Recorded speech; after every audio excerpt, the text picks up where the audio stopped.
Surabaya Mengaji.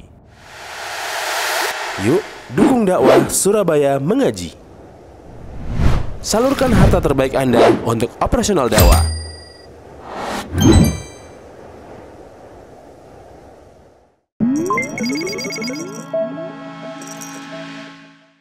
Bismillahirrahmanirrahim. Alhamdulillah Rabbil Alamin. Wassallallahu wasallam wa baraka ala nabiyyina Muhammadin wa ala alihi wa ashabihi wa tabi'in wa man tabi'ahum bi ihsanin ila yaumiddin wa sallama tasliman katsira, amma ba'd. Para ikhwan dan akhwat kaum muslimin wal muslimat rahimani wa rahimakumullah.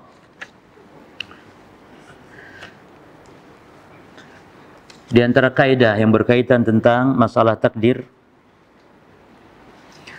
khususnya berkaitan tentang masyiah Allah serta perbuatan hamba. Kaidah yang berikutnya adalah af'alullahi kulluha adlun wa rahmatun wa hikmatun.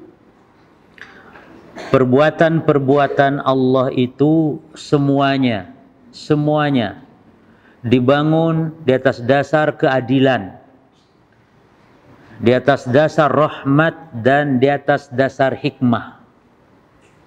Kalau antum sudah pahami kaidah ini, maka kalau Allah menciptakan adanya iblis, ingat, Allah kalau berbuat dibangun di atas dasar adil, rahmat, dan hikmah. Ketika Allah menciptakan pelacur, dasarnya adil, rahmah, dan hikmah. Jadi nggak bingung lagi, ya. Allah tidak berbuat zalim. Ketika Allah menciptakan ada hamba yang terkena, seperti saudara kita di Palestina dibantai oleh orang-orang Yahudi, bisa jadi kebaikan bagi mereka. Belum tentu, mungkin semoga kita juga termasuk di antara orang yang dicatat oleh Allah sebagai orang-orang yang beriman, orang yang mati syahid di jalan Allah Subhanahu wa taala. Kalau mereka sudah jelas mendapatkan pahala syahid, ya, imma syahid dunia, mati dengan cara tertimpa reruntuhan, atau syahid akhirat, ya, atau memang berjuang melawan orang-orang kafir misalnya. Jadi ada hikmah di balik itu para ikhwan. Jadi Allah tidak dolim terhadap rakyat Palestina, tidak. Tapi Allah maha adil. Allah memiliki hikmah dalam berbuat. Wa ma ana bidzallamin lil abid, kata Allah. Ya. Baik, ini kaidah penting. Jadi af'alullah, perbuatan-perbuatan Allah semuanya didasari di atas dasar adil, di atas dasar rahmat, dan di atas dasar hikmah. Kemudian ahlu sunnati muttafiqun, kaidah yang berikutnya, keberapa? Ketiga. Ahli sunnati muttafiqun, ahli sunnah bersepakat ala anna iradat Allah, bahwa iradah Allah tanqasimu ila qismain, bahwa iradah Allah terbagi dua, syar'iyyun wa kauniyun, atau syar'iyyatun wa kauniyatun dengan mu'anas. Iradah syar'iyyah dan iradah kauniyah. Ya. Iradah syar'iyyah dan iradah kauniyah. Apa perbedaannya para ikhwan? Iradah kauniyah itu adalah berkaitan tentang penciptaan pentakdiran. Itu iradah kauniyah. Iradah kauniyah berkaitan tentang penciptaan pentakdiran. Berarti berkaitan tentang rububiyah. Adapun iradah syar'iyyah berkaitan tentang ibadah. Maka kalau iradah kauniyah, cinta atau terkadang tidak cinta oleh Allah. Adapun iradah syariah mesti sesuatu yang Allah cintai. Ya, itu perbedaannya. Kalau iradah kauniyah pasti terjadi apa yang diinginkan Allah, dikehendaki Allah. Tapi iradah syariah belum tentu. Iradah syariah tidak harus terjadi apa yang Allah kehendaki. Lalu Iradah kauniyah itu maknanya adalah penciptaan, pentakdiran, adapun iradah syariah maknanya cinta. Maknanya cinta, Allah menyukai, Allah mencintai. Jadi iradah Allah terbagi dua. Maka adanya iblis itu atas dasar iradah Allah yang mana ikhwan? Kauni atau syar'i? Adanya iblis kauni saja, karena Allah tidak suka iblis. Tapi Allah kehendaki adanya iblis, dan pasti terjadi apa yang Allah kehendaki. Innama amruhu idza arada syai'an an yaqula lahu kun fayakun. Ini iradah apa ini? Kauniyah, kun fayakun. Pasti terjadi. Adanya Nabi Muhammad, adanya Abu Bakar, adanya orang-orang soleh, itu terjadi dengan dua iradah sekaligus. Ya kauni terjadi, ya syar'i pun Allah cinta kepada Rasul dan Abu Bakar. Ini contoh. Berarti adanya orang-orang beriman terjadi berapa iradah Allah di situ? Dua.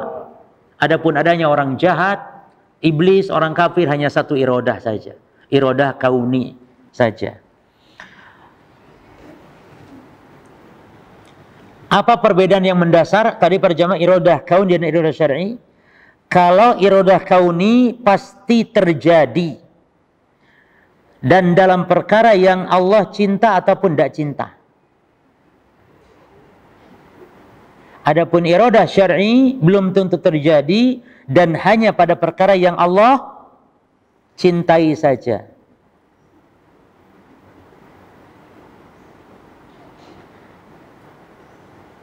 Makanya kalau di dalam pencipta Nabi Muhammad ada dua iradah sekaligus. Karena Allah cinta atau tidak cinta, ya, itu ada pada iradah kauniyah. Tapi iradah syariah hanya yang Allah cintai saja. Baik. Kaidah berikutnya ikhwan. Asyarru fil maqduri la fil aqdar. Keburukan itu ada pada yang ditakdirkan. Bukan pada takdir itu sendiri. Ini kalau disebutkan ada takdir yang buruk, maknanya adalah ikhwan, bukan pada takdirnya, tapi pada al-maqdurnya. Apa itu al-maqdur? Yang ditakdirkan, ini yang muncul dari makhluk. Adapun kalau qadar, itu adalah takdir yang mana dia munculnya itu dari Allah, yang mana al-qadar itu perbuatan Allah. Maka kalau perbuatan Allah semuanya baik. Tapi yang jelek itu adalah al-maqdur. Bukan al-qadarnya, tapi al-maqdur. Yang jelek itu adalah al-maqdi. Al-maqdi bukan al-qadha-nya, bukan al-qadha. Qadha itu baik semuanya karena perbuatan Allah. Qadar itu baik semuanya karena perbuatan Allah. Yang jelek itu al-maqdur atau al-maqdi. Itu yang jelek. Makanya ketika Allah mentakdirkan orang kafir, adanya iblis, itu ketika Allah takdirkan baik. Baik. Namun ketika iblis berbuat keburukan, maka itu menjadi buruk namanya. Ketika hamba berzina menjadi buruk. Ketika Allah takdirkan ada hamba berzina, baik apa buruk? Ketika Allah takdirkan baik, baik. Ketika Allah takdirkan baik. Ketika zina ini muncul dari makhluk berbuat zina, maka jelek apa buruk? Ya pertanyaannya jelek apa buruk? Ya jelek buruk. Baik apa buruk? Buruk jemaah. Ya.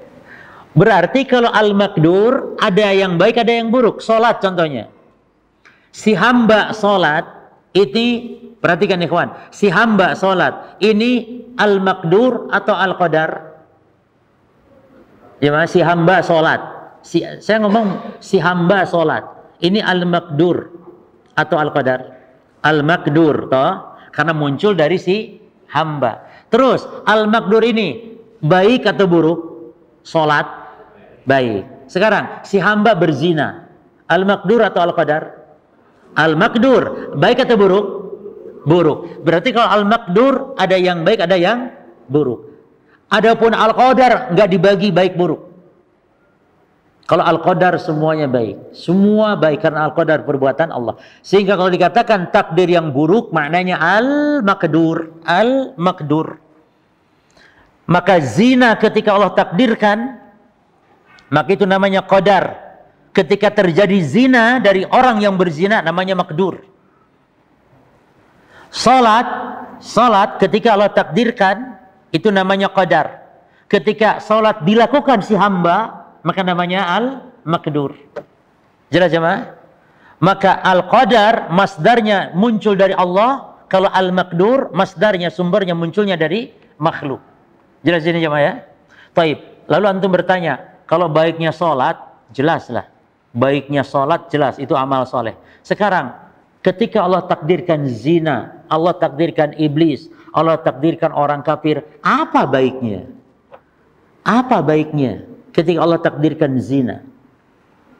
Antum terbayang kalau hamba semuanya beriman, nggak ada yang berbuat dosa. Semuanya beriman, berarti Rasul nggak perlu diutus. Itu jemaah. Itu jemaah. Kalau semua orang takwa semua, nggak ada orang kafir, nggak ada orang dosa. Berarti Allah juga nggak perlu ngutus nabi, nggak perlu menurunkan kitab. Seolah-olah kehidupan ini sudah nggak jalan. Justru adanya orang berbuat dosa, adanya iblis yang menggoda manusia, sehingga manusia berbuat dosa, akhirnya bertobat kepada Allah, sehingga nampaklah keagungan Allah ketika Allah memberi ampun kepada hamba. Nampak Allah maha penyayangnya ketika Allah mengampuni hamba. Jelas ya? Itu sisi baiknya. Makanya kalau irodah kauniyah berupa kejelekan-kejelekan, ya jemaah, itu yang Allah kehendaki itu bukan zatnya, tapi hikmah dibalik itu yang Allah kehendaki. Beda kalau irodah syariah, salat, ibadah, keimanan Nabi Muhammad, Abu Bakar, para sahabat yang baik-baik, itu yang Allah kehendaki itu langsung pada zatnya. Tapi kalau iblis, berzina, maksiat, kekafiran, kebid'ahan, Allah tidak menghendaki zatnya, tapi menghendaki apanya? Hikmah dibalik itu. Makanya antum juga jangan terlalu baper ketika ada orang yang sesat, yang berbuat bid'ah, menentang dakwah, membenci dakwah. Tenang, tenang ya ikhwan. Karena memang Allah harus demikian menciptakan, harus ada pembela-pembela al-haq, dan itu antum syukuri kalau itu antum diantaranya. Dan harus ada lawannya. Coba kalau antum semuanya ahli sunnah, nggak ada ahli bid'ahnya, antum juga sepi hidup ini ikhwan. Harus ada ahli bid'ah.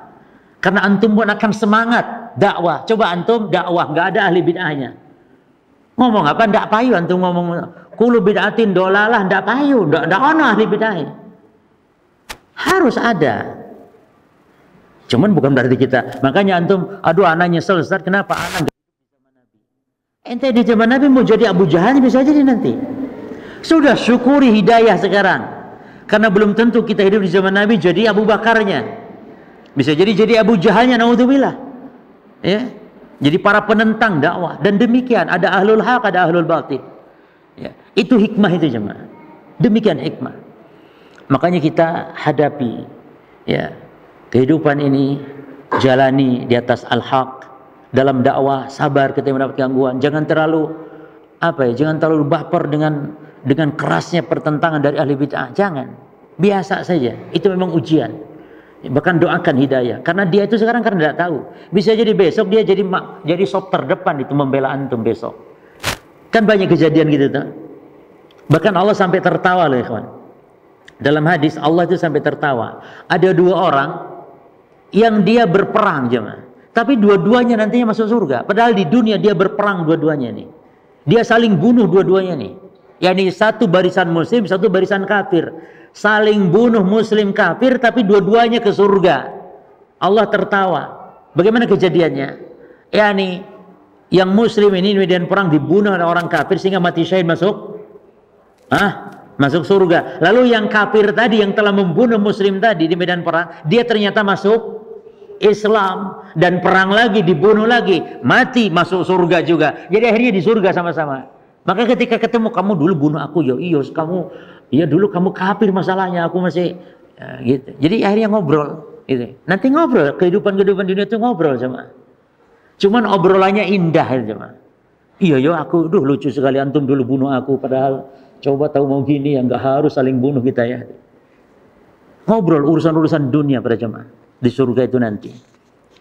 Sambil ketawa-ketawa mengetawain orang yang sedang diadab di neraka, dan itu pemandangan yang ternikmat setelah memandang wajah Allah. Jadi di antara pemandangan yang membuat nikmat ahlul jannah ahli surga ketika duduk di dipan-dipan mereka, di tilam-tilam mereka duduk sambil memandang pemandangan orang-orang yang dulu melecehkan dia di dunia sedang diazab di dalam neraka. Makanya kata Allah abadikan dalam Quran. Ya. Allah abadikan di surah Al-Mutaffifin. Jadi yang sekarang suka mengetawakan orang yang iltizam di atas sunnah, itu nanti akan berbalik itu. Akan ditertawakan lagi itu nanti. Dan dalam posisi yang naudzubillah, yang satu di neraka, yang satu di surga. Maka itu diantara pemandangan nikmat ahlul jannah dalam memandang orang yang sedang diadab. Jadi lihat penderitaan orang bisa nikmat nanti di surga. Kalau sekarang tidak boleh coba. Kalau sekarang kita tidak boleh lihat penderitaan orang senang, tidak boleh. Nanti di akhirat, di surga, melihat orang menderita itu senang. Ya, karena dulunya dia telah menghina dia di dunia. Waliyadzubillah.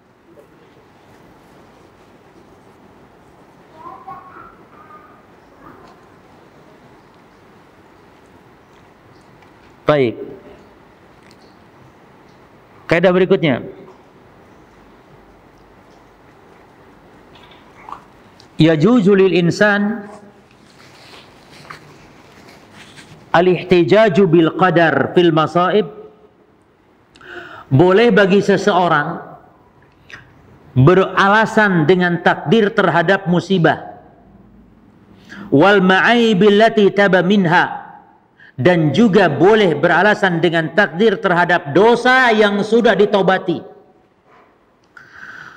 La fil ma'aib, namun tidak boleh beralasan dengan takdir di dalam dosa yang sedang dilakukan. Berarti dua keadaan, boleh beralasan dengan takdir, namun tidak boleh satu keadaan beralasan dengan takdir. Apa yang dua itu ikhwan? Apa yang pertama? Dalam musibah. Yang kedua, dosa yang sudah ditobati. Mantan pelacur misalnya. Mantan pelacur sudah bertobat. Dulu dia melacur 10 tahun, 20 tahun. Dia ngomong, qadarullah. Sudah takdir Allah, anak dulu. Oh, bukan anak ya, orang dulu ya melacur. Qadarullah. Ya. Mana lagi? Itu sudah takdir Allah. Nah, itu boleh. Tapi jangan alasan takdir dia sedang melacur. Kenapa mbak sampai mesti melacur ya saiki? Piye maneh to Mas, aku wis takdir yang ngene. Lho sampean nek takdir ya takdir saiki berhenti, itu takdir sampean saiki. Kenapa sampean milih takdir yang melacur, enggak milih takdir yang berhentinya? Enggak boleh. Ya. Sampean kenapa korupsi sekarang? Yo piye maneh Mas, wis takdir aku ya jadi koruptor. Lah kenapa enggak berhenti? Ya, jelas ya. Dan ini ada dalilnya para ikhwan. Yaitu ketika Nabi Adam berdebat dengan Nabi Musa alaihi salatu wassalam. Kata Nabi Adam mengalahkan debat dengan Nabi Musa. Nabi Musa kalah debat dengan Nabi Adam. Itu kata Nabi Musa berkata kepada Nabi Adam, "Anta Adam alladzi khalaqaka Allah biyadihi." Wahai Adam, kata Nabi Musa, Allah telah menciptakanmu dengan tangannya. Wa nafakha fiha min ruhi. Dan yani Nabi Musa menyebutkan fadilah-fadilah Nabi Adam. Dan Allah telah meniupkan ruhnya kepadamu. Lalu wa asjadalaka malaikatahu. Dan Allah telah perintahkan malaikat sujud kepadamu wahai Adam dalam rangka menghormatimu. Ya.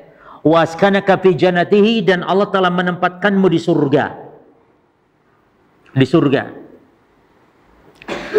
Summa ahbattan nasa bi khati'atika, lalu gara-gara kamu berbuat dosa maka akhirnya manusia pun enggak lagi di surga. Yani gara-gara engkau berbuat dosa membuat manusia terusir dari surga. Karena manusia kan hukum asalnya kalau memang Nabi Adam terus di surga, berarti manusia pun nanti di mana? Di surga. Ya. Sehingga dengan sebab kesalahanmu, dosamu, manusia terusir ilal ard, ke bumi. Sehingga saat itu 3 orang diusir langsung. Iblisnya, Adamnya, dan Hawa. 3 orang ini hidup di bumi sama-sama namun beda alam.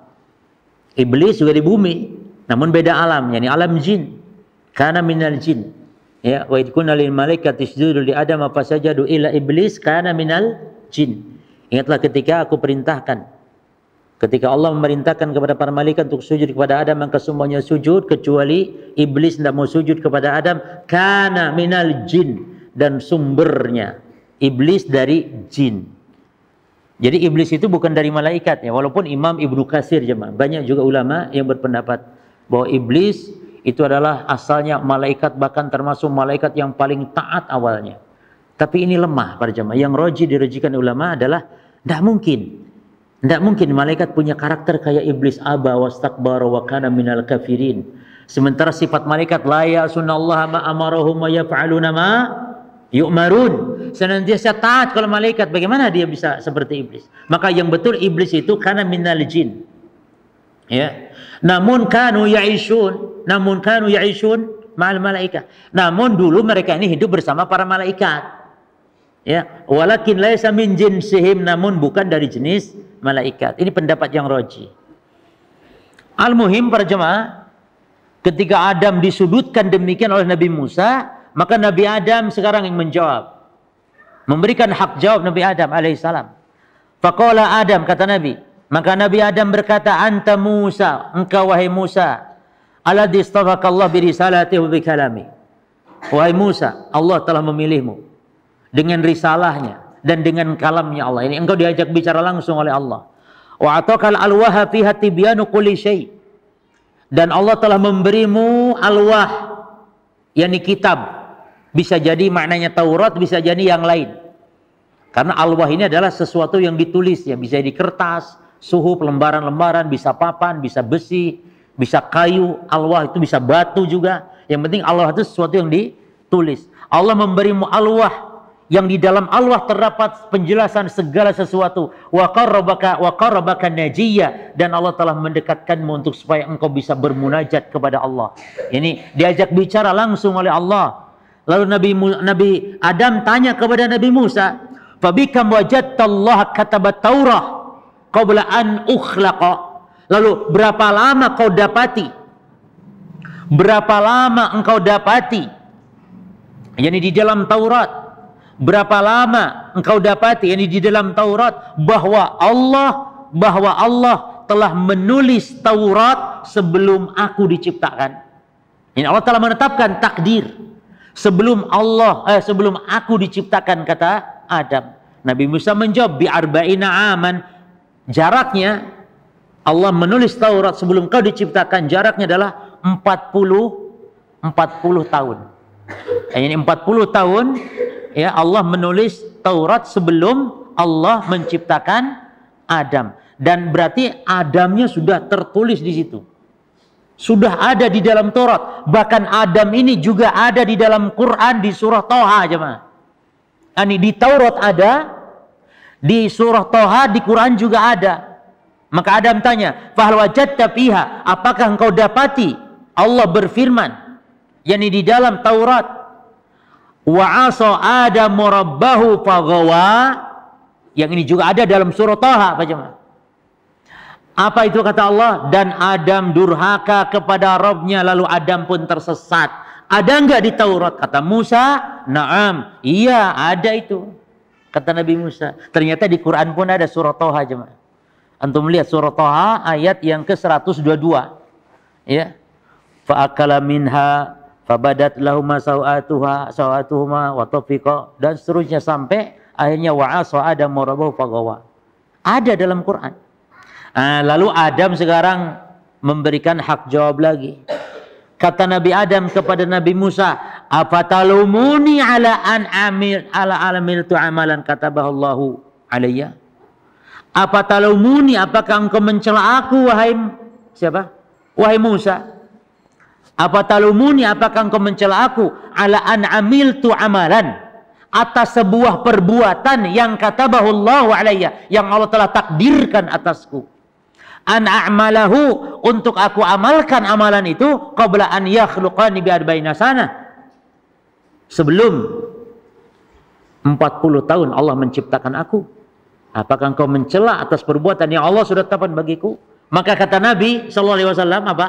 Kata Nabi sallallahu alaihi wasallam, "Fahajja Adamu Musa." Maka Adam mengalahkan debatnya Nabi Musa. Nah, pertanyaannya sekarang jenengan, saya tanya. Nabi Musa ini alasan dengan apa jemaah? Berhujah dengan apa Nabi Adam?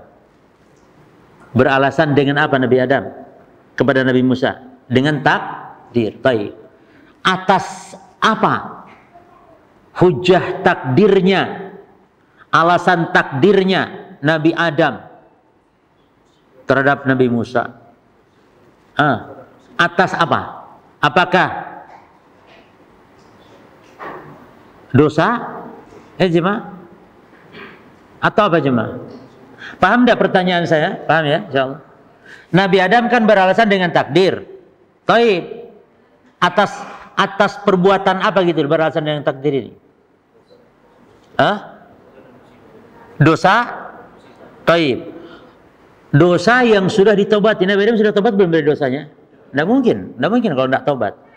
Atas dosa yang sudah ditobati. Sebagian ulama mengatakan juga atas musibah. Apa musibahnya Nabi Adam?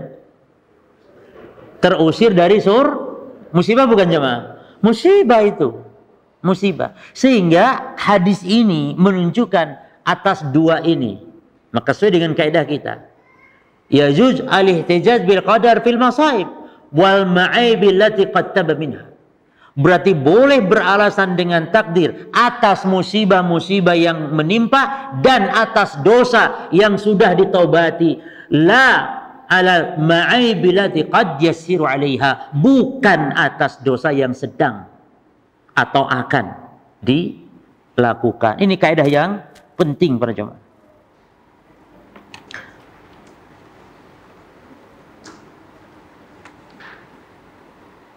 Baik. Tambah satu kaidah lagi. Atau kita baca dulu. Tapi sebentar, tambah satu kaidah lagi. Af'alul ibad tunsabu ilallahi khalqan wa taqdiran. Perbuatan-perbuatan hamba itu disandarkan kepada Allah dari sisi penciptaannya, dari sisi pentakdirannya, penciptaannya dan pentakdirannya. Namun watun sabu ilal abdi, namun perbuatan hamba disandarkan kepada hamba itu sendiri dari sisi tahsilan waktu sahabat, dari sisi hasil usahanya. Maka ketika hamba sholat, maka yang mentakdirkan dan yang menciptakan si hamba sholat siapa jemaah? Allah. Namun yang melakukan dan sholat itu hasil usaha siapa? Hamba, bukan hasil usaha Allah. Yang melakukan hamba, bukan Allah. Jelas jemaah? Demikian pula berzina. Yang mentakdirkan si hamba berzina, yang menciptakan si hamba berzina siapa? Allah. Karena kalau tidak ada takdirnya si hamba tidak akan berzina, tapi ada takdirnya si hamba berzina. Namun para jemaah, yang melakukan zinanya siapa? Allah atau hamba? Naudzubillah, sampai Allah. Hamba. Nah, ini berbeda dengan dua kelompok tadi yang sesat di kaidah awal. Siapa yang sesat pertama? Jabariyah. Kalau kata Jabariyah, perbuatan hamba itu disandarkannya kepada Allah, ya penciptaan ya usaha. Ya penciptaan ya juga usahanya. Siapa? Jabariyah. Allah. Jadi mutlak. Nah, sebaliknya Qadariyah, kata Qadariyah bukan kepada Allah, mutlak kepada hamba. Yani perbuatan hamba, kata Qadariyah, gimana? Kata Qadariyah, hamba. Bagaimana kata Qadariyah berarti? Kalau kata Jabariyah, perbuatan hamba itu adalah Allah yang menciptakan perbuatan hamba dan Allah pula yang melakukannya. Jadi yang berzina itu Allah, yang sholat itu Allah, bukan hamba. Karena hamba kayak robot. Paham? Nah, sekarang Qadariyah bagaimana katanya?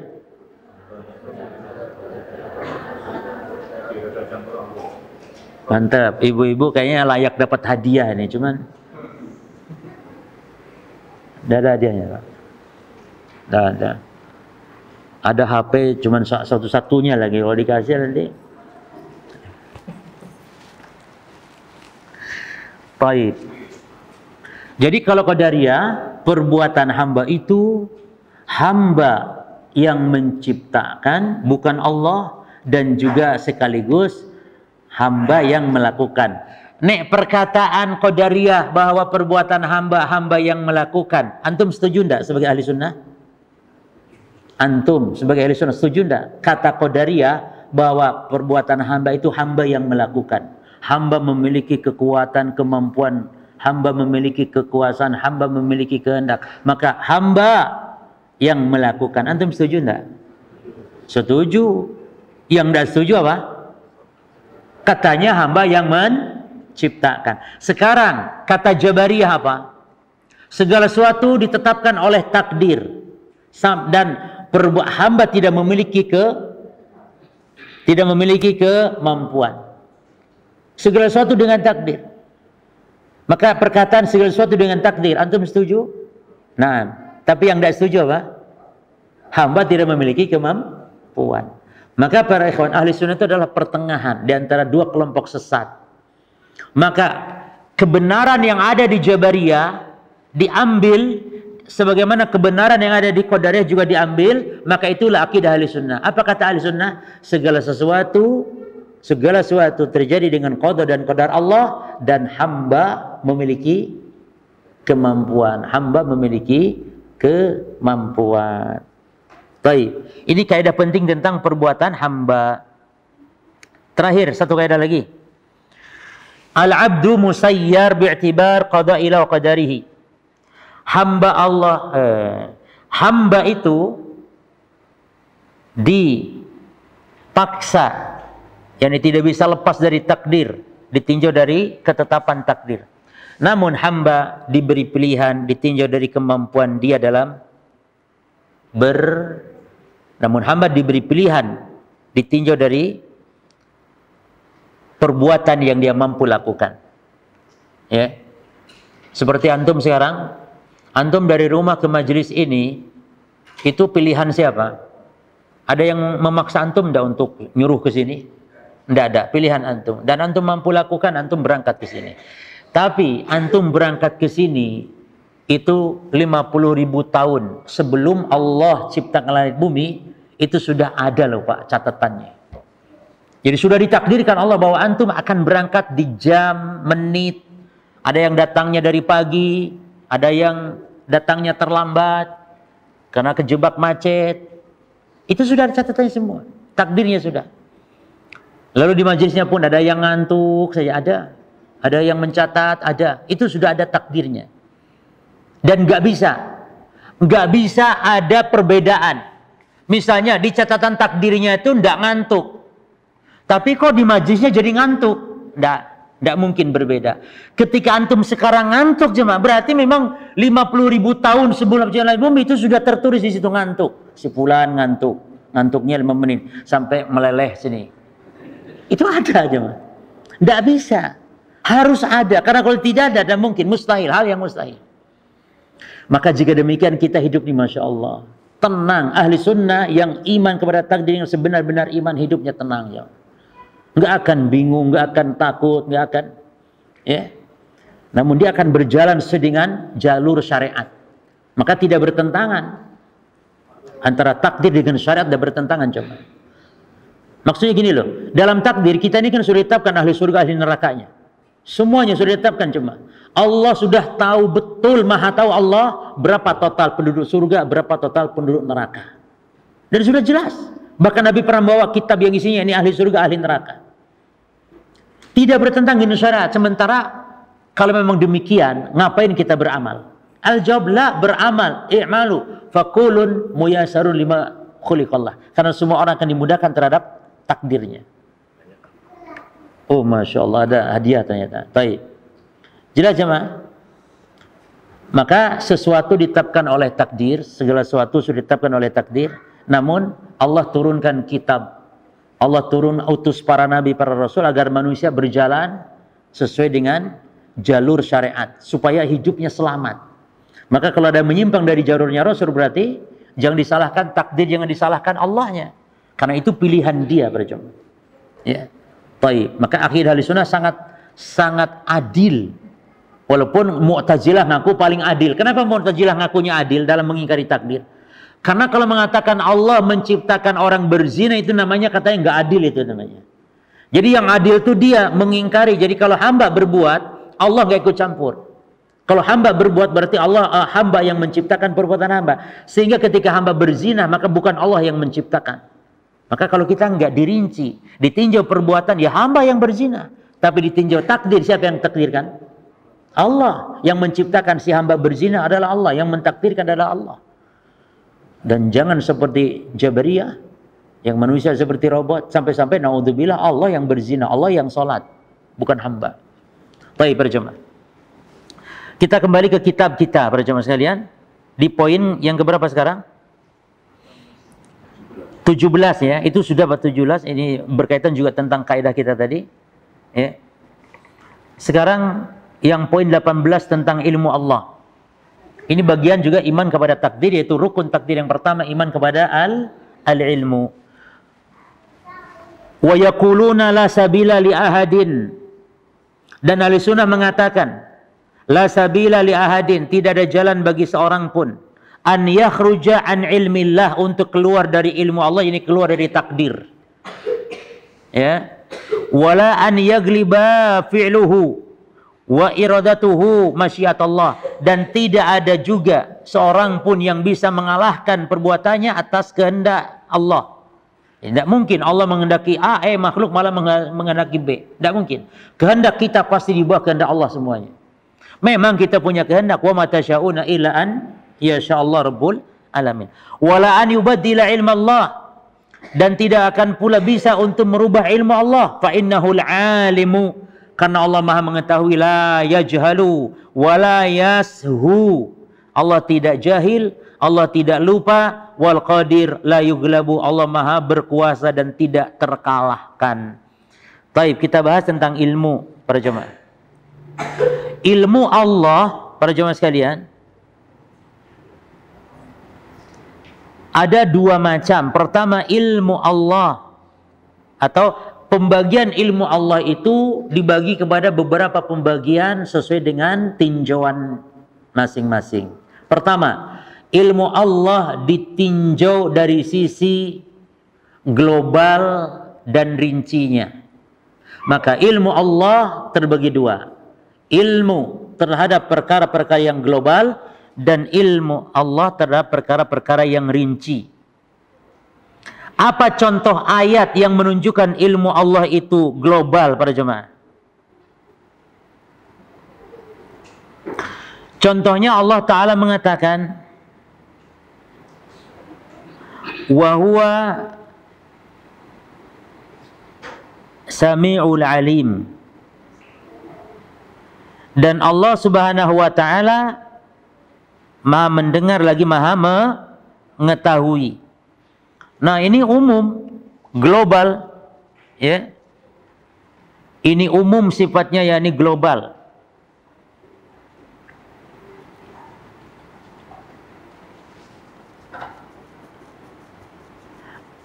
Atau misalnya Allah berfirman dalam ayat yang lain yang menunjukkan keumuman ilmu Allah Subhanahu wa Ta'ala. Wa huwa bikulli syai'in alim, misalnya. Dan Allah atas segala sesuatu Maha mengetahui. Ini ilmu Allah secara apa, jemaah? Global. Kita ingin tahu sekarang. Yang kedua, ilmu Allah secara rinci. Apa contoh dalil dari ayat? Misalnya Allah mengatakan dalam surah Saba ayat 2, jemaah. Itu tadi Al-Hujurat ayat 18 ya. Ilmu Allah secara global. Al-Hujurat ayat 18. Sekarang contoh ilmu Allah secara rinci. Surah Al-Baqarah, surah apa tadi? Saba ayat 2. Lalu Al-An'am 59. Lalu Fatir ayat 11. Contoh di surah Saba, apa kata Allah? Ya'lamu ma yaliju fil ard. Allah tahu apa yang masuk ke dasar bumi. Ini rincian. Kalau Allah Maha tahu segala sesuatu kan, ini tidak, Allah rinci. Allah tahu apa yang masuk ke dasar bumi. Wa ma yakhruju minha, Allah tahu apa yang keluar dari bumi. Ini contoh. Wa ma yanzilu minas sama, Allah tahu apa yang turun dari langit. Wa ma ya'ruju fiha, Allah tahu apa yang naik ke langit. Ini rincian, contoh. Contoh yang lain dalam Al-An'am 59, para jemaah. Allah menyebut kunci-kunci gaib. Ya, Allah tahu apa yang ada di daratan, ini rinci. Ada apa yang wal bahri, ada apa yang di lautan, ini rinci. Bahkan wa matasqutu min waraqatin, bahkan apa saja dari sehelai daun yang jatuh illa, dan tidaklah sehelai daun jatuh illa kecuali ya'lamuha, Allah tahu. Sampai daun loh jemaah. Di detik berapa, hari, bulan, ya jelas. Detik berapa daun jatuh, berapa yang jatuh. Ini rincian ilmu-ilmu Allah disebutkan demikian dalam Quran. Dan tidaklah daun satu helai pun jatuh illa ya'lamuha, kecuali Allah tahu. Wala habatin fi dhulumatil ard, tidak pula kalau ada sebutir biji di kegelapan bumi, wala ratbin wala yabis, kering atau basah, illa fi kitabin mubin, kecuali ada dalam kitab yang nyata, ada dalam takdir. Allah tahu. Nah, ini contoh-contoh saja. Allah tahu apa yang dikandung oleh ibu yang sedang hamil. Wa ma tahmilu min unsa wa la tad'u ila bi'ilmihi, dalam surah Fatir ayat 11. Dan apa saja yang dikandung oleh unsa, oleh betina. Ini umum, baik manusia ataupun binatang. Jadi unsa. Mohon maaf ya. Jadi jangan diterjemahkan wanita. Nanti binatang masa wanita juga, masa ada kambing wanita. Jadi Allah menggunakan kata unsa, artinya wanita, perempuan. Untuk manusia, tapi kalau untuk hewan, makanya diterjemahkan betina. Tapi kan manusia nggak pantas juga betina lagi yo. Wis apa yo? Ya wis. Dan apa yang dikandung oleh para wanita dari kalangan manusia dan betina dari para hewan, wala tad'u illa bi'ilmi, dan apa yang dilahirkannya, maka Allah Maha mengetahui. Ini contoh-contoh ayat bahwa Allah Maha mengetahui secara rinci, jemaah. Sekarang ilmu Allah berkaitan tentang apa? Pembagiannya berkaitan dari sisi waktunya. Allah tahu apa yang telah berlalu, yang sedang terjadi, yang akan terjadi, dan yang mustahil terjadi. Jika terjadi, Allah tahu terjadinya. Ada berapa? 4. Yang sudah berlalu, yang sedang, yang akan, dan yang mustahil terjadi. Seandainya terjadi, Allah tahu terjadinya. Luar biasa para jemaah. Contohnya nih ya, Allah itu Maha tahu perkara yang mustahil terjadi jika terjadi. Allah beri contoh dalam Quran surah Al-An'am ayat 27-28 jemaah. Allah ceritakan tentang nasib orang kafir di akhirat ketika melihat neraka jahanam. Orang kafir ketika melihat neraka jahanam, kata Allah, mereka minta dikembalikan ke dunia. Minta hidup walaupun sekali. Ya. Kata mereka, orang kafir mengatakan, ya, ya laitana nuraddu wa la nukadzibu bi ayati rabbina. Duhai seandainya kami ya Allah dikembalikan ke dunia, kami tidak akan mendustakan lagi ayat-ayatmu. Kami akan beriman, tidak akan lagi mendustakan ayat-ayatmu, kata Allah. Kata mereka ya nih, orang kafir. Kalau dikembalikan ke dunia. Ini saat mereka melihat api neraka jahanam para ikhwan. Dan imani, wajib imani ikhwan. Apa kata Allah? Allah pun mengatakan, wala ruddu, seandainya mereka tuh benar-benar dikembalikan, seandainya mereka dikembalikan ke dunia, maka kata Allah, la'adu lima nuhu anhu wa innahum lakadzibun. Niscaya pasti mereka akan kembali mengulang kekafirannya. Bohong mereka itu, kata Allah. Lihat ya ikhwan, betapa fitnah dunia itu demikian dahsyat loh jemaah. Bayangkan antum, orang yang sudah lihat-lihat neraka loh, sudah melihat neraka dengan mata kepalanya loh jemaah. Seandainya dikembalikan ke dunia, dia akan balik kufur. Padahal sudah lihat neraka loh. Artinya apa para jemaah? Fitnah dunia ini demikian dahsyat sehingga orang yang sudah pernah lihat neraka pun sampai apa lagi jemaah? Sampai lupa lagi loh dengan fitnahnya dunia ini. Bagaimana pula antum yang belum pernah lihat neraka jahanam? Akan lebih mudah tertipunya, maka harus waspada, hati-hati. Orang kafir saja kalau sudah, walaupun sudah lihat neraka, dikembalikan ke dunia, terbuai dengan kehidupan, ya, kehidupan dunia, kembali kufur. padahal sudah lihat neraka. Maka selalu Anda sampaikan, belum tentu kita hidup di zaman Nabi dulu yang termasuk beriman. Karena di zaman Nabi pun orang Abu Jahal itu melihat mukjizat loh jemaah. Melihat mukjizat langsung dengan mata kepala mereka, melihat mukjizat Rasulullah. Namun tetap tidak beriman. Walaupun sejuta mukjizat dikeluarkan, kalau Allah tutup dan berhidayah, tidak akan dapat hidayah. Ya. Baik para jemaah. Demikian fitnah dunia, demikian demikian dahsyatnya. Ya. Baik. Jadi kita mengimani ilmu Allah, ya, berkaitan juga dengan ilmu berkaitan tentang dirinya Allah, dan juga ilmu Allah berkaitan tentang makhluk, ya, tentang para hambanya. Allah Maha mengetahui. Nah,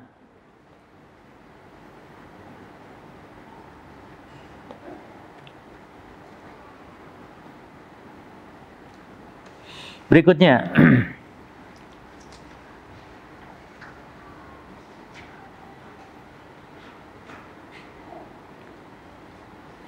wa yaqulun,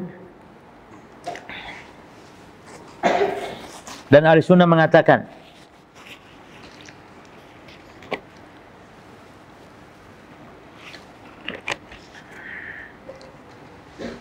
Al-Qur'anu kalamullah ghairu makhlukin, bahwa Al-Quran adalah kalamullah. Dan ini bahasan membantah kepada kaum Jahmiyah dan kaum Mu'tazilah, bukan makhluk. Dan wa innahu, bahwasanya Al-Quran kaifama tasarrafu bi qiraatil qari, bagaimanapun keadaannya dibaca oleh para qari, ya, wa bilafdhihi, dan juga lafadznya para qari, wa mahfuzan, baik Al-Quran sebagai bentuk ketika dijaga, dihafalkan fi sudur, di dada-dada, matluwan, ketika Quran juga dibaca bil alsun, oleh lisan-lisan, maktuban, tertulis fil masahib, di mushaf-mushaf, maka semuanya itu adalah kalam Allah. Artinya apa, ikhwan? Al-Quran itu ketika dibaca oleh orang, itu ditulis di mushaf, ditulis di tembok, maka semua itu yang tertulis, yang ada di mushaf, semuanya itu adalah kalam Allah. Yang diucapkan oleh makhluk itu semuanya adalah kalam Allah. Bukan kertasnya, bukan lapad, yakni maksudnya bukan suaranya makhluk yang membaca Quran. Kalau suaranya, suara siapa? Sautil qari, suaranya suara makhluk pembaca Quran, tapi al-qaul qaulul bari. Tapi ucapan siapa? Yani yang di antum membaca alhamdulillahirabbil alamin, itu suara siapa? Suara hamba, makhluk. Tapi yang dibaca oleh hamba, kalam siapa itu? Kalam Allah Subhanahu wa ta'ala. Jadi tidak jadi berubah kalam Allah ketika ditulis di mushaf menjadi makhluk, tidak. Ya. Maka ikhwan, apa hukum bersumpah dengan nama Quran? Apa hukum bersumpah dengan nama Quran? Jemaah. Maka al-jawab dirinci.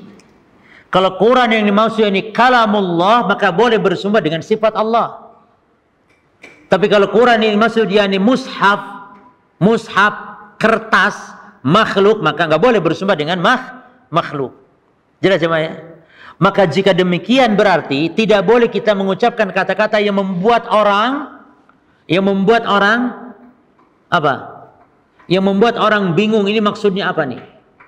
Nggak usah ngomong demi Al-Quran, sudah. Ya, paham ya maksudnya? Kalau ditanya antum, mana yang afdal? Nabi Muhammad atau Al-Quran?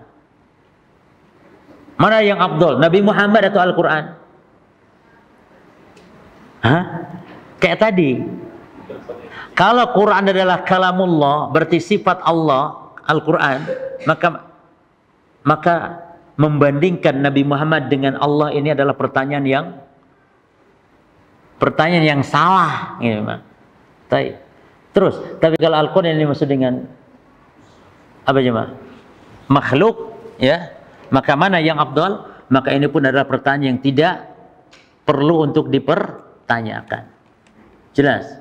Jadi banyak orang langsung menjawab, mana yang afdal, Quran atau Muhammad? Langsung menjawab Nabi Muhammad, gitu kan? Karena Quran dibawa oleh Nabi Muhammad. Itu adalah kalamullah.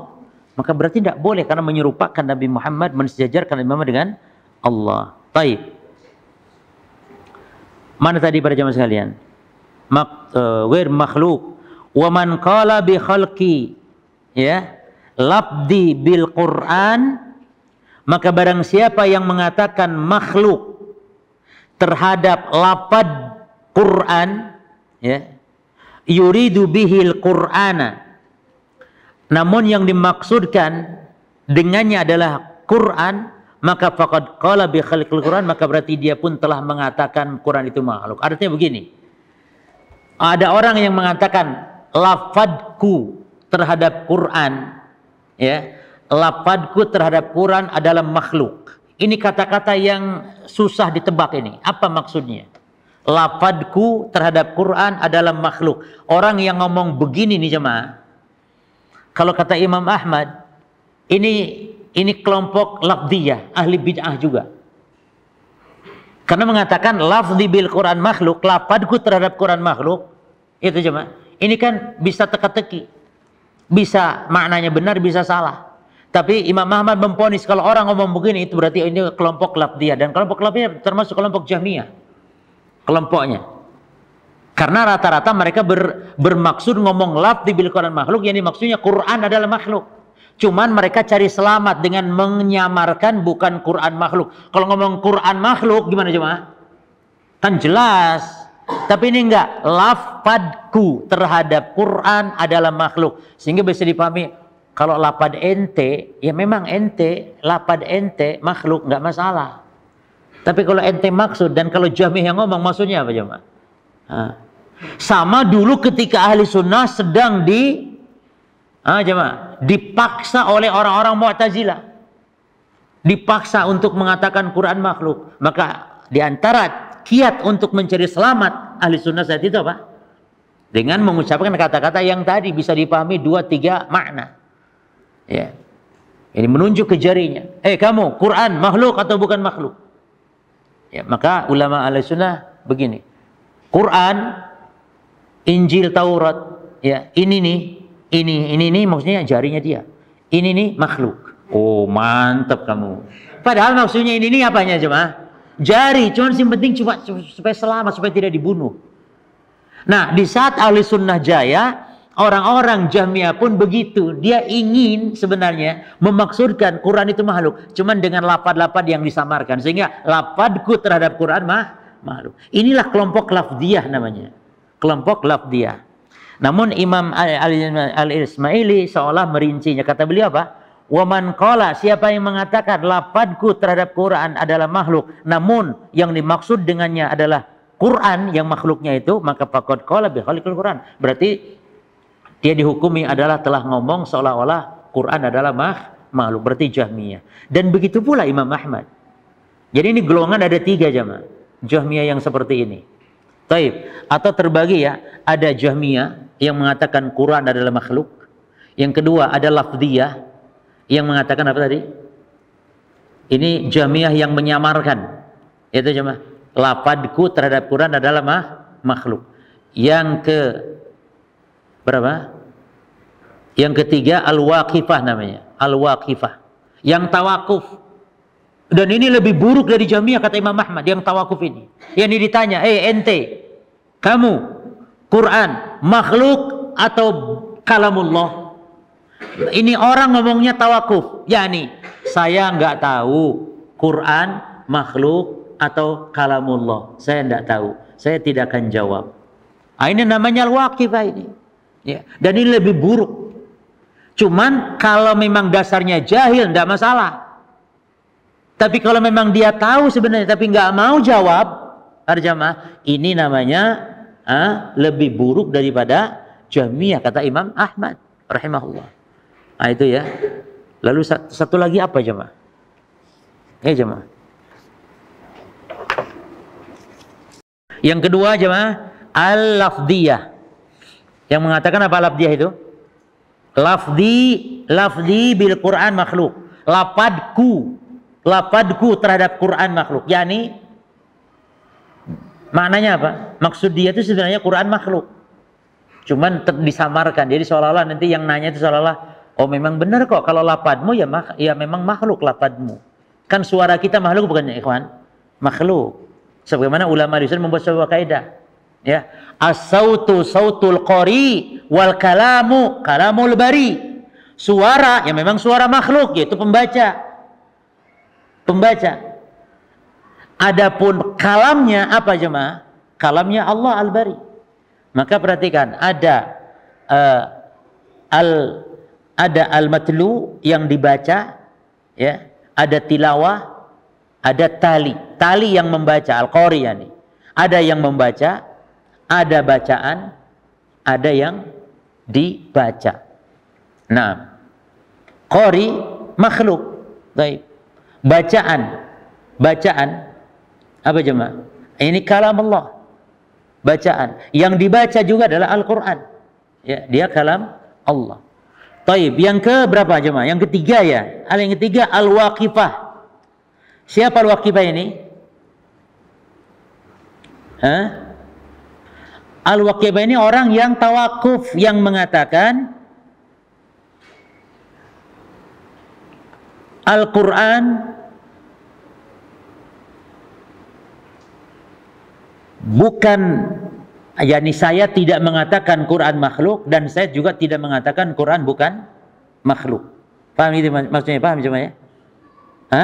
Saya enggak mengatakan Quran makhluk, tapi juga tidak mengatakan Quran bukan makhluk. Yani bukan kalam. Saya tidak mengatakan Quran kalamullah, dan juga saya tidak mengatakan Quran makhluk. Nah, kata Imam Ahmad, orang seperti ini apa? Ya. Orang yang seperti ini, kata Imam Ahmad tentang al-waqifah, man kana yukhasimu wa yu'rafu bil kalam fa huwa jahmi. Kalau orang yang ngerti, makanya jahmiyah juga dia katanya. Tapi kalau orang enggak ngerti, ya, enggak ngerti, ya dikasih tahu. Kalau memang jahil. Tapi kalau ngerti permasalahan ini, tapi dia malah tawakuf ngomong begitu, harusnya kalau dia muslim ahli sunnah mengatakan apa? Quran kalamullah dan bukan makhluk, harus tegas kata Imam Ahmad. Jangan muter-muter. Quran kalamullah bukan, kalamullah, makhluk bukan. Ya kalamullah, makhluk bukan. Ya pokoknya kalamullah lah. Muter-muter itu namanya. Tegas, kalamullah makhluk bukan makhluk. Terus yang keempat jemaah. Yang keempat adalah an-nifsaniyah. An-nifsaniyah namanya. Itu yang mengatakan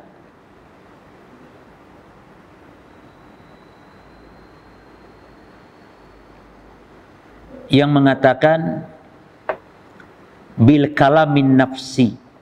Quran. Jadi antum kasih judul tadi, kelompok yang sesat tentang masalah Al-Quran ya. Satu, al-khalqiyah, yaitu yang mengatakan Quran makhluk. Baik. Yang kedua tadi apa?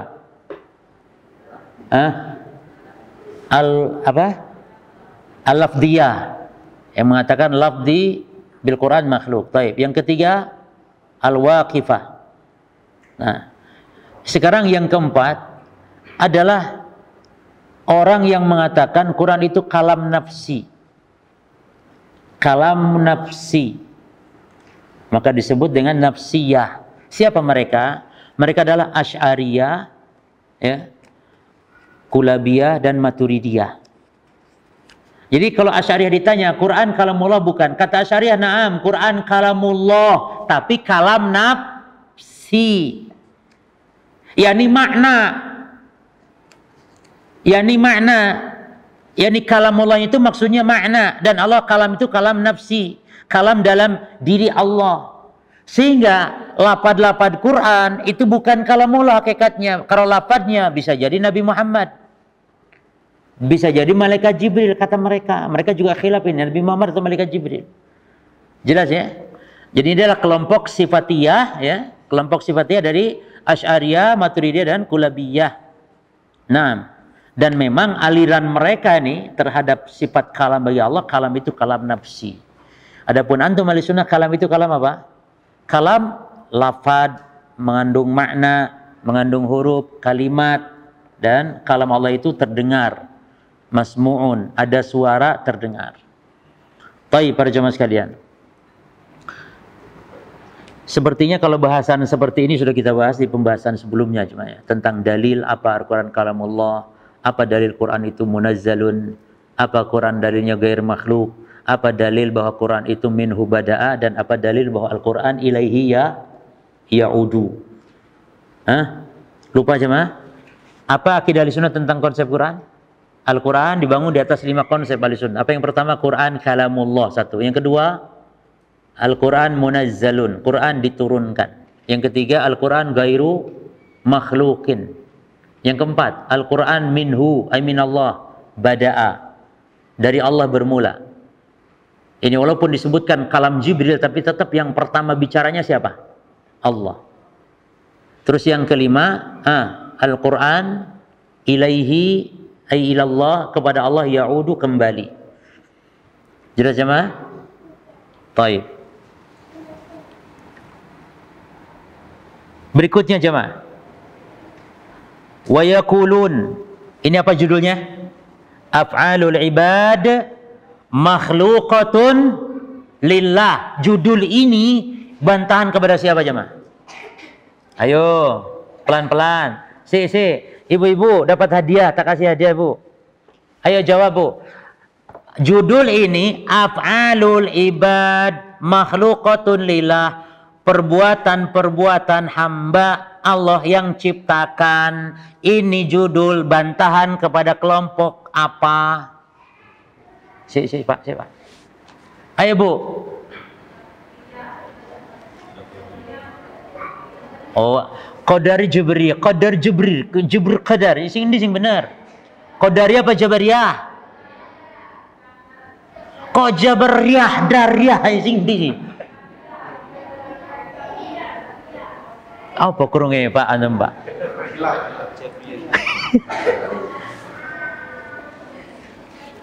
Perbuatan hamba itu yang menciptakannya itu Allah. Di sini judulnya nih.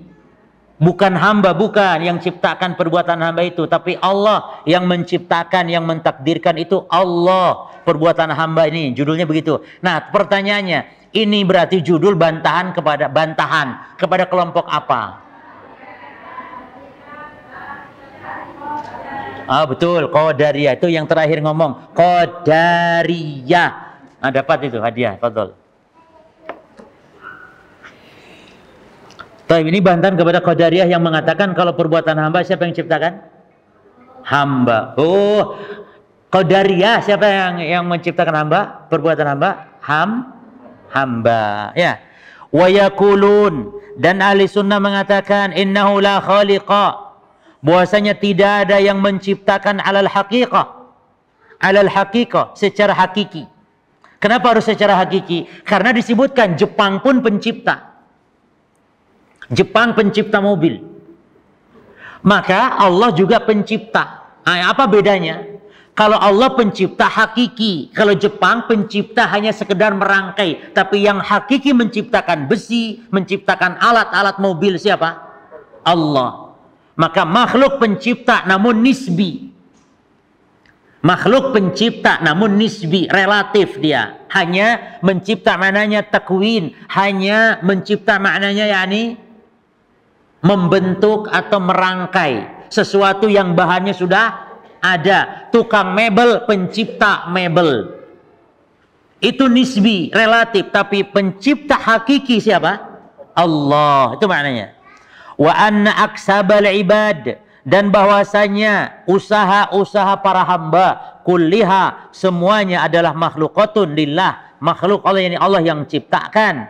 Wa anna Allah yahdi man yasha, sungguhnya Allah memberi petunjuk kepada siapa yang Allah kehendaki. Wa yudhillu man yasha, Allah menyesatkan siapa yang Allah kehendaki. La hujjata liman adallahu Allah, tidak ada alasan bagi orang yang disesatkan Allah. Wala udra, dan tidak ada udur. Tidak ada udur bagi orang yang disesatkan Allah untuk beralasan kepada takdir. Kenapa ente sesat? Ya gimana lagi, sudah takdirnya wes. Ini sesat ya akhi, ini maksiat ya akhi, ini bid'ah, ini syirik. Kenapa ente berbuat syirik? Sudah takdir. Ini akidah orang-orang musyrik, orang-orang jahiliyah. Ya. Jadi akidah orang-orang musyrik dulu, Apa kata mereka? Lau sya'allahu ma asyrokna wala abauna. Kalau Allah berkehendak, kita tidak akan berbuat syirik. Demikian pula nenek moyang kita tidak akan berbuat syirik. Tapi ini perbuatan syirik dikehendaki oleh Allah. Jadi sudah takdir Allah. Berarti maksiat yang dilakukan alasan terhadap takdir ini akidah siapa? Abu Jahal. Jelas jemaah ya? Abu Jahal. Terus mana tadi? Wala kama qala Allah azza wa jal, sebagaimana Allah azza wa jal berfirman, qul falillahil hujjatul balighatu falau syaa'a lahadakum ajmain. Katakan Muhammad, falillahil hujjatul balighah, bahwa Allah hujjah yang mendalam, hujjah yang telah sempurna hanya milik Allah. Ini Allah telah sampaikan hujjah. Walau syaa'a, kalau Allah berkehendak, lahadakum ajmain, niscaya Allah akan memberi petunjuk kalian semuanya. Ya. Jadi Allah sudah menegakkan hujjah dengan diutusnya para nabi, diutus para rasul, diturunkan kitab-kitab. Nah, kama badakum ta'udun, fariqan hada wa fariqan haqa alaihim dhalalah. Sekelompok Allah beri petunjuk, sekelompok Allah sesatkan. Wa laqad darana li jahannam katsiran minal jinni wal ins. Sungguh kami telah memasukkan ke neraka jahanam banyak dari golongan jin dan manusia. Ada dari golongan jin dan manusia yang selamat masuk surga, ada yang masuk neraka. Ma asaba min musibatin fil ardi wala fi anfusikum illa fi kitabin min qabli an nabraha. Maka tidak ada musibah yang menimpa di langit, di bumi, tidak pula pada diri kalian kecuali telah tercatat di dalam kitab sebelum qabla an nabraha, ini sebelum Allah Ta'ala menciptakannya. Jadi sudah tercatat sebelum Allah ciptakan. Maka wa ma'na nabraha ay nakhluquha bila khilafin fil lughah. Makna nabraha yakni menciptakannya, yakni sebelum menciptakan. Dan tidak ada perbedaan pendapat dari sisi bahasa. Wa qala mukhbiran an ahli jannah.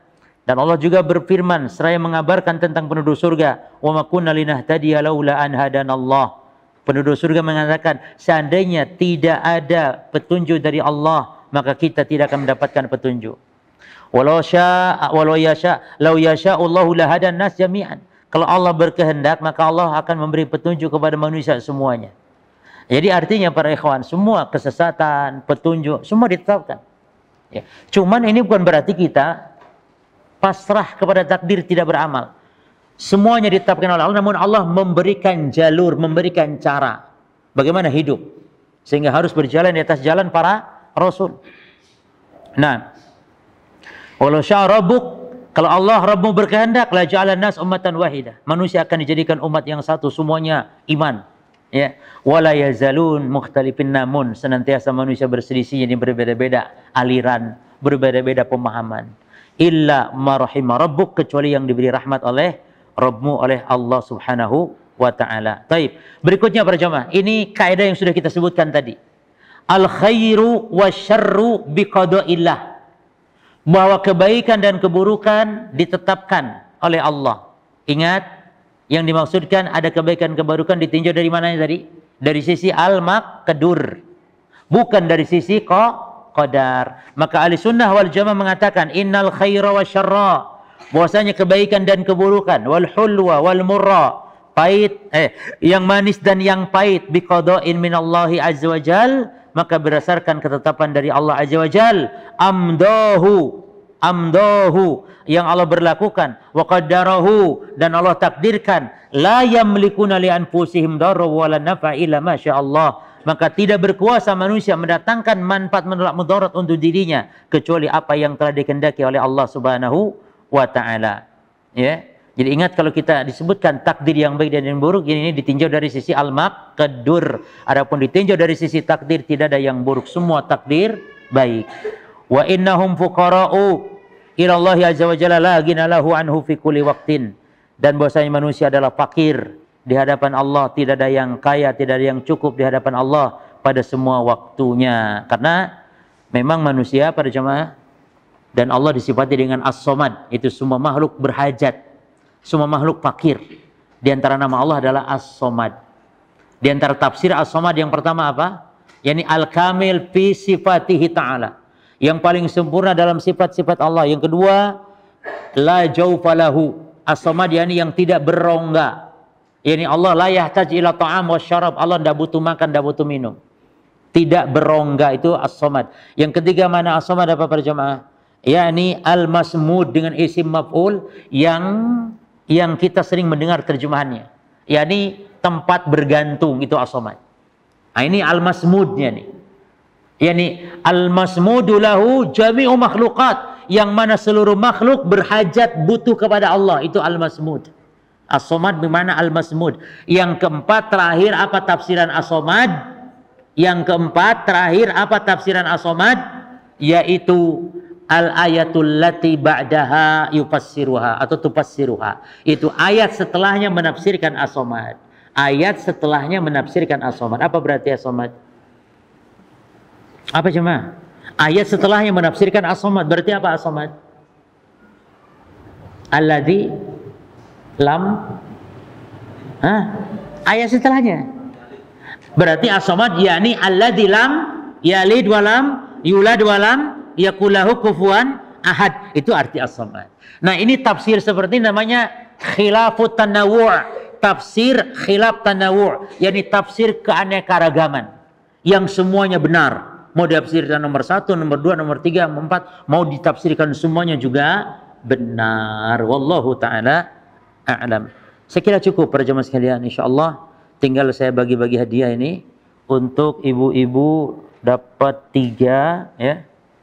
Nah, 3 4, bapak-bapak 4. Ya udah. Ini ibu-ibu nih gimana jawabannya? Jawabnya semua jawab kayak gitu, yang enggak jelas yang mana yang benar, yang mana yang salah, piye ibu toh? Baik, bapak-bapak dulu, Pak.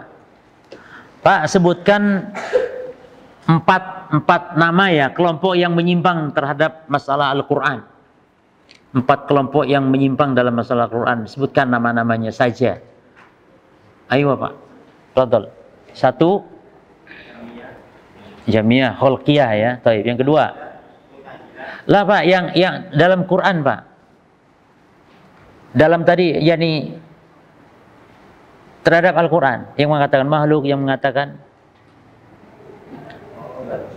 1 Kholqiyah, yang kedua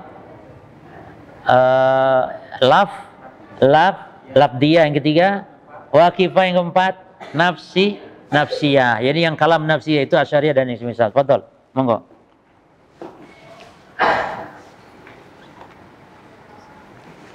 Sebutkan kaum yang mengingkari sifat-sifat Allah atau mu'attilah, kaum yang mengingkari, menafikan sifat-sifat Allah. Siapa saja Pak nama kaumnya? Ayo. Asy'ariyah. Lah, dirinci dulu. Yang global, yang total siapa? Jamiah dan Mu'tazilah. Yang mengingkari lafadznya, menetapkan lafadznya namun mengingkari maknanya siapa? La ya Syekh. Menetapkan lafadz, mengingkari maknanya. Asy'ariyah, Maturidiyah, Kulabiyah. Fadhol.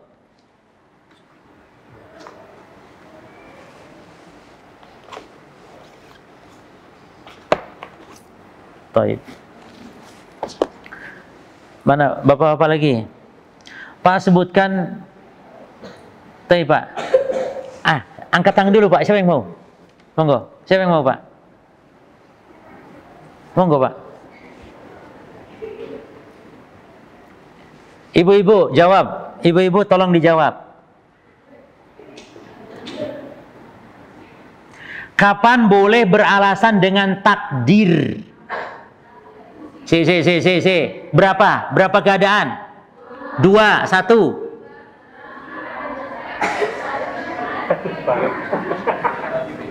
Piye ngene iki? 1 musibah, yang kedua dosa yang sudah. Piye ngene iki?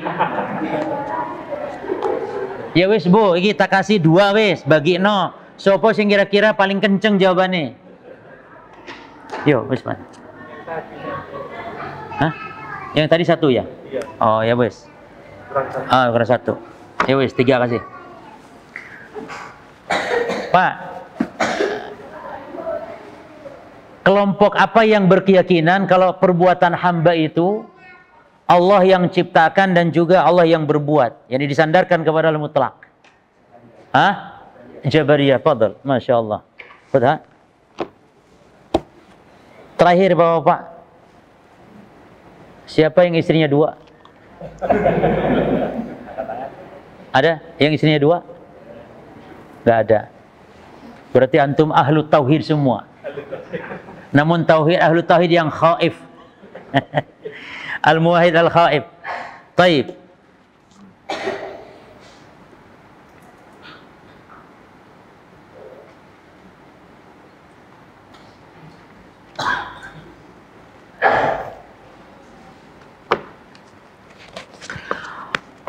Kita sebutkan tadi Pak, Bapak-bapak, tolong dijawab. Qadariyah itu ada 2 golongan Pak. Qadariyahnya ya. Yang pertama yang ekstrim, Qadariyah al-gula. Yang kedua yang tidak ekstrim. Maksud saya yang bagaimana Qadariyah yang gulat, yang ekstrim ini? Yang bagaimana Qadariyah yang gulat, yang ekstrim? Anda mau jawab? Enggak toh? Hah? Abu Umair, fadhal. Empat rukun takdir yang pertama? Al-ilmu, al-kitabah, al-khalqu, al-masyiah. Kewali, enggak apa-apa tapi. Al-masyiah dan al-khalqu. Fadhal. Cukup Pak ya? Jazakallahu khair. Semoga kepada penulisnya Ustadz Abu Ubaidah mendapat pahala beliau, mendapat kebaikan dan semoga bermanfaat. Allah taala alam. Wa sallallahu wa sallama wa baraka ala nabiyina Muhammad. Subhanakallahumma bihamdika asyhadu an la ilaha illa anta astaghfiruka wa atubu ilaik. Assalamualaikum warahmatullahi wabarakatuh.